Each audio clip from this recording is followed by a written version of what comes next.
एक बार की बात है, राधोगढ़ गांव के पास एक नदी बहती थी। खेती के साथ साथ पीने के लिए भी उसी नदी का पानी इस्तेमाल होता था। उस नदी में एक चुड़ैल रहती थी। वो कुछ दिनों से लोगों को पानी नहीं भरने देती थी और बहुत परेशान करती। एक दिन, ए कमला, तूने मेरी चोटी क्यों खींची? पगला गई है क्या विमला? मैं भला तेरी चोटी क्यों खींचूंगी? झूठ मत बोल, यहाँ हम दो ही तो हैं। अरे अरे, वो देखो, हमारी मटकी का पानी कौन गिरा रहा है? भूत, भागो! रास्ते में उन्हें भुवन मिला, जो बैलों को पानी पिलाने नदी लेकर जा रहा था। क्या हुआ? इस तरह क्यों भाग रही हो जैसे भूत पीछे पड़ गया हो? हाँ दादा, भूत ही है नदी पर, सच में। भक, मैं ही मिला चुहल करने के लिए। दरन हो गई जुनैया, मैं कैसी करूं? अरे क्या हुआ? ये बैल पानी क्यों नहीं पी रहे हैं? और अरे मेरी धोती कौन खींच रहा है? कहीं भूत भागो रे! इसी तरह एक दिन रामू वहां से जा रहा था। उसने देखा बीच धारा में एक औरत बड़े ही आराम से बैठी हुई है। ए, तुम वहाँ क्यों बैठी हो? अरे बाहर आ जाओ, मरना है क्या? उसने पलटकर आदमी की तरफ देखा और फिर जोर से हंसी। तुझे मारना है? कहकर हाथ बढ़ाना शुरू किया। वो तेजी से गिरते पड़ते गांव की तरफ भागा और गांव आकर लोगों को बताया। हाँ, उस दिन मेरे बैलों को पानी भी नहीं पीने दिया उस चुड़ैल ने। हमारी मटकी का पानी गिरा दिया था। लगता है हमें ये गांव छोड़ना ही होगा। बिल्कुल सच कहा भुवन, मेरा भी यही मन है। गांव के सब लोगों ने गांव छोड़ने का निश्चय कर लिया।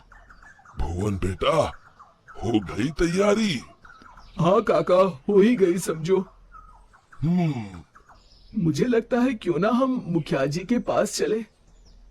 हाँ, शायद कोई उपाय निकले। काका, मुखिया जी कोई ओझा तो नहीं? मुझे लगता है हमें हनुमान मंदिर के पुजारी के पास चलना चाहिए। बात तो तुम्हारी भी सही है। सारे गांव वाले पुजारी जी के पास गए। कहो, कैसे आना हुआ? हाँ पंडित जी, हम नदी वाली चुड़ैल के आतंक से परेशान हैं। आए दिन उसका आतंक बढ़ता ही जा रहा है। मुझे तो लगता है हम सबको भी गांव छोड़कर भागना पड़ेगा। समस्या तो गंभीर है, पर भगवान दयालु है। अवश्य ही कोई उपाय मिल जाएगा। आप ही बताइए, क्या करना होगा? हमें एक हवन करना होगा। जैसे ही उस हवन का पवित्र धुआं उसे लगेगा, वो श्राप मुक्त हो जाएगी। पर चुड़ैल को हवन कुंड तक लाना असंभव है। असंभव में ही संभव छुपा है भुवन। तो हवन किया जाए। कल हस्त नक्षत्र है, कल ही ठीक रहेगा। ठीक है पंडित जी। आप लोग इस सामग्री की व्यवस्था कर लीजिए।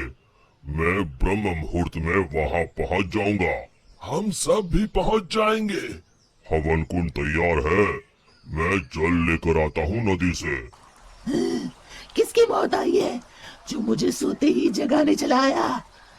चुड़ैल जी, आप सोइए, मैं तो पूजा के लिए जल लेने आया हूँ। ये नदी मेरी है, इसका पानी भी मेरा, समझे? और हाँ, अपनी अकल को प्रसाद के जैसे बांटना बंद करो, समझे? पर क्यों चुड़ैल जी? क्योंकि मैंने ऐसे कहा। अब चुप, एकदम चुप। चुड़ैल जी, क्यों ना एक शर्त लगाई जाए। जो हारेगा उसे दूसरे की बात माननी पड़ेगी। बोलो, मंजूर है?